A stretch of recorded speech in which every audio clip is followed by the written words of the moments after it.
Yeah, hello, my people. How you all doing today? Now, look at it. Bad leadership turned a united kingdom into a divided nation. What does this teach us about our country, Nigeria? We must be careful not to equate Nigeria directly with ancient Israel because the historical and political context are different. But let's look at what the scripture says. In First Kings chapter 12, verses 1 to 19, I won't read everything. You can read it on your own. It talked about King Rehoboam. Rehoboam, you know.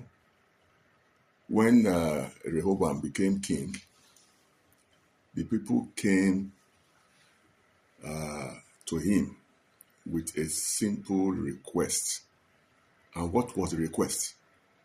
He says, reduce the heavy burden and harsh labor imposed on them under Solomon. The older advisors told him that if you serve the people, speak kindly to them, and give them relief, they will serve you faithfully. This is what the older advisors to King Rehoboam did. But Rehoboam rejected the counsel.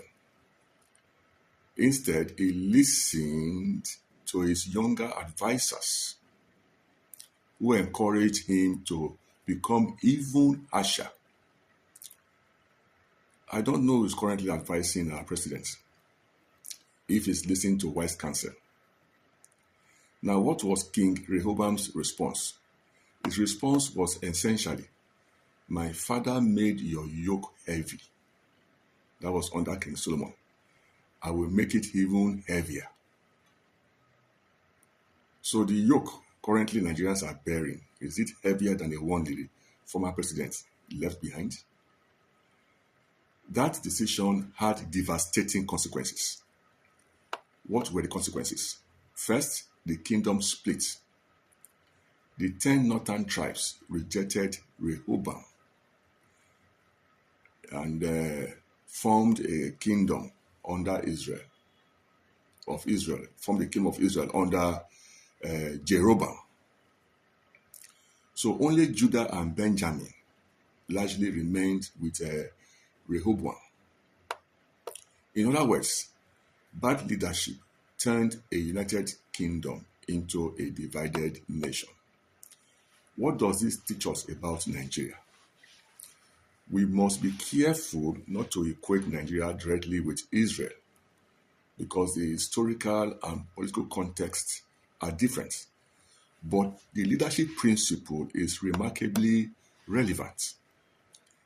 You see, a leader who refuses to listen to people surrounds himself with people who simply tell him what he wants to hear, increases the burdens, and places personal and political interests above the welfare of citizens.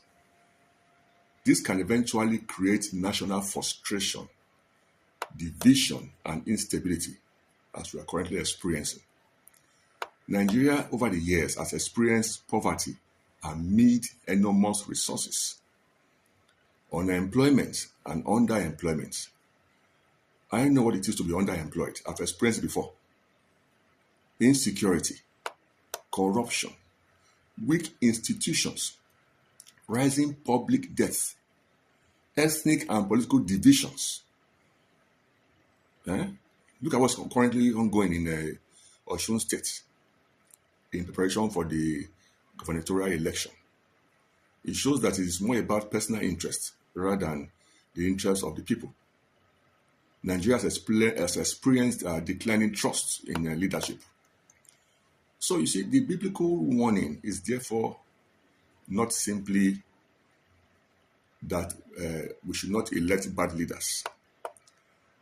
It is a more deeper warning. It is that bad leadership has consequences for ordinary people. So Rehoboam's poor decisions did not merely affect his palace, just as the poor leadership decisions currently ongoing does not affect where the president lives or stays in Aso Rock. But it affected millions of people and then a divided kingdom. I'm not preaching division. I'm just talking about the consequences of bad leadership if it lingers for too long. So you see, this is the most frightening lesson. Rehoboam's greatest mistake wasn't simply that he made a bad decision. It was who he listened to when he was a king of Israel. He had wise counsel available. Did he listen to them? But he preferred advisors who reinforced his desire for power. And that's a very dangerous leadership pattern. A leader surrounds himself with, or when a leader surrounds himself with yes men, he eventually loses access to reality. And when leaders stop listening to the people eventually stop listening to the leader too. Eventually. There's also another second biblical warning, as you can see in 1 Kings chapter 21, King Ahab. Ahab coveted Naboth's vineyard, and Naboth refused to surrender his ancestral land. Ahab became distressed, and Jezebel then engineered Naboth's false accusation and execution so Ahab could obtain the vineyard. The consequence was severe. In 1 Kings 21 verse 19, God's judgment was pronounced against Ahab's house. The principle is profound. When power becomes a tool for personal gratification rather than public responsibility, leadership becomes dangerous. What is the lesson for Nigeria today? Perhaps the question we should ask our leaders is not merely, are you a Christian or are you a Muslim? Which political party do you belong to? Or which ethnic group do you represent? The more important questions are, do you listen? Do you serve? Can you be corrected? Do you protect public resources? Or do you treat public resources as your personal property? Do you put citizens before personal interests? Does your leadership make the nation better or merely make you more powerful? Because biblical leadership carries a fundamental principle. And that principle is this: leadership is stewardship. You don't ultimately own the office. You're only entrusted with that office. And one day, every leader who has occupied this office must answer for what he or she did with that trust. So, Rehoboam inherited a united kingdom, but divided it through arrogant leadership. Nigeria must learn this lesson. A nation is not destroyed only by bad people. It can also be destroyed or damaged by leaders who refuse wise counsel, who ignore the people and put power above service. So the prayer for every meaningful Nigerian should therefore be, Lord, give me the wisdom to lead, the humility to listen, and the integrity to serve. Let's do the right things. Thank you.